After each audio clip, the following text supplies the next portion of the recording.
This is the last in the series of the sudden violence. I'm going to finish this series the way I started, and that is working upon the way we do things rather than the actual techniques. This is where people come unstuck with real fighting, like your 8th and 9th dan karate people, is because they're totally technique orientated. They're you know, let's learn how to fight. Okay, this move here does this and that, and that's how they learn how to fight. And you can't learn how to fight like that. As I said, so fighting is illogical. So you can't learn a logical art and expect it to fit into a square hole. It doesn't work that way. Fighting is a totally different area than martial arts. Martial arts has nothing to do with fighting other than the fact that you learn a bit of balance and the way you move correctly. That's all. You have to then turn your martial art into a fighting or self-defense art. And most schools, hard style schools, never achieve that because they're totally working upon perfect posture, and they try to translate that into the street, and it doesn't work because you're trying to fit a round hole into a round peg into a square hole. And most of the people, and so like, you know, we get, as I said earlier, you get a lot of really high dans looking at a lot of the sudden violence in particular, but they're coming at it from a totally wrong angle. They're coming at it from the technique angle. And because I've put techniques down, but I always say that it's not the technique, it's the way we do things. And they've never learnt the way to fight.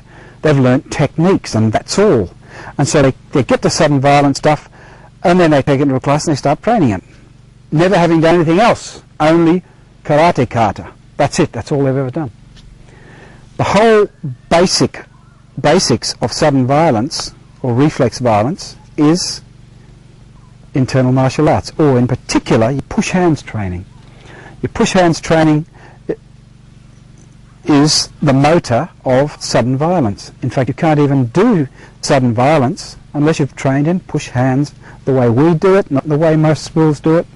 The original way of Yang Xiaohu or Yang Lu Chan, that's the way we practice it, and that's the only way you're going to learn about sudden violence at its correct level, its more advanced levels.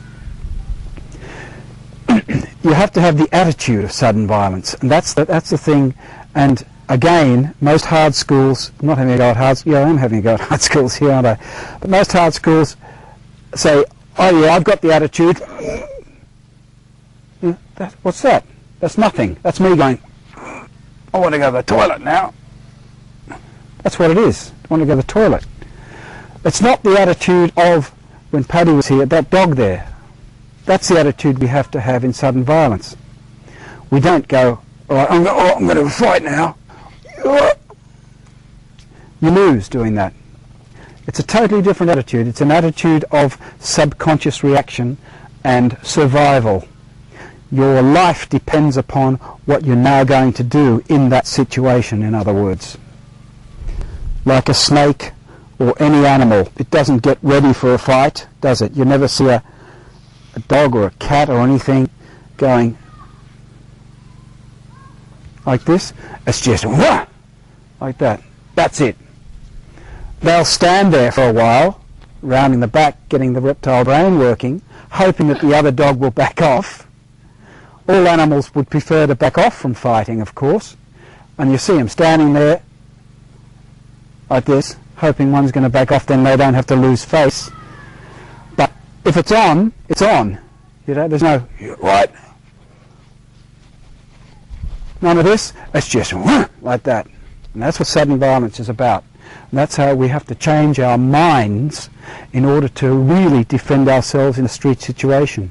And I've still seen people, I mean, I do it myself, you know, just mucking around with my children. We still play the game of you hit me, I hit you. And I have to stop myself because that's the way we humans have been brought up. That's the way we've been trained, is to not fight. That's why we've been trained.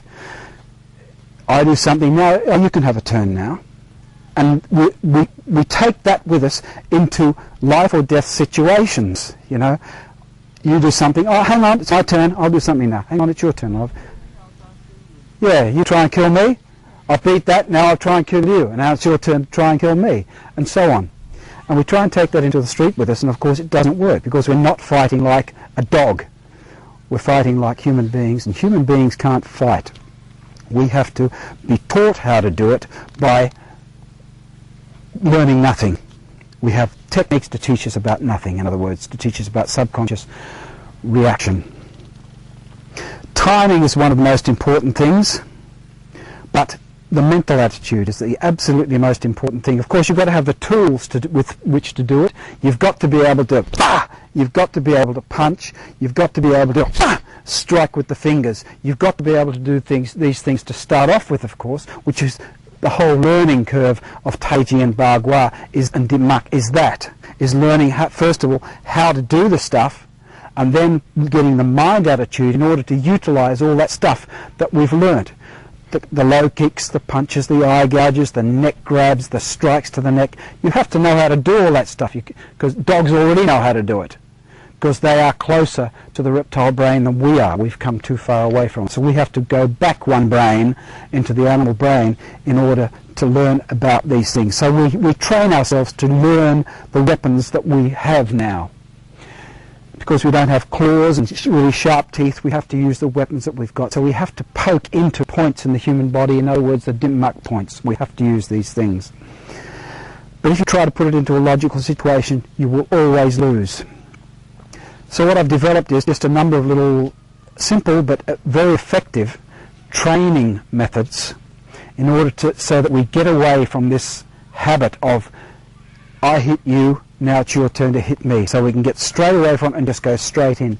And a story that I've told on one of the tapes very, very early is, I'll repeat it again now because it's a very pertinent story and it demonstrates this point perfectly. I was in Norway once giving a lecture, and one of the young men came up and he was a boxer, and he said, but how would you defend yourself against a boxer? And I said, well, same way as defend myself against anyone. He said, yeah, but we're very quick, you know, we can jab.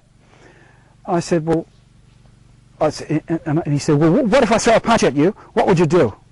And I said, well, are you going to throw a punch at me? He said, yeah, and I went, bah! And I had my fingers there, just touching down on his eyes. He said, hang on, that's not fair, I haven't punched you yet. See? He said, I haven't punched yet. I said, well, you want to get ready to have a fight, do you? I said, okay, well, hit me again. And he said, hey, no, I haven't punched yet. I said, yeah, argument finished, leave. See? So that demonstrates the point perfectly, that when we tend to train in techniques, we tend to, in order to learn them, you know, I throw a punch, you do something, and so on.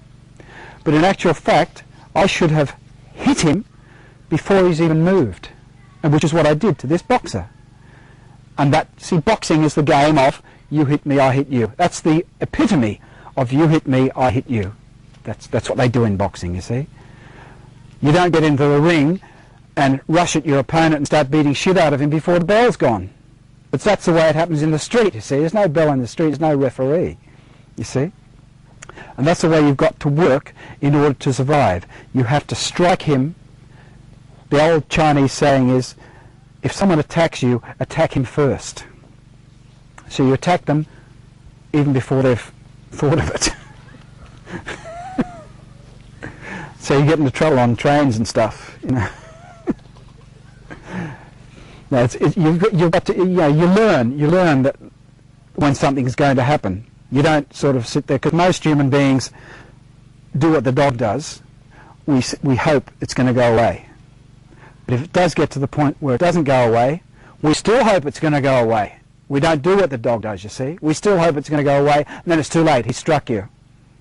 So if you get to that point where it's on, you've got to go in and do the damage straight away, no letting him strike you first. He's thought of striking you, and that's the equivalent of having struck you, see. So you strike him before he's even struck you. That's the old Chinese saying. So Rob?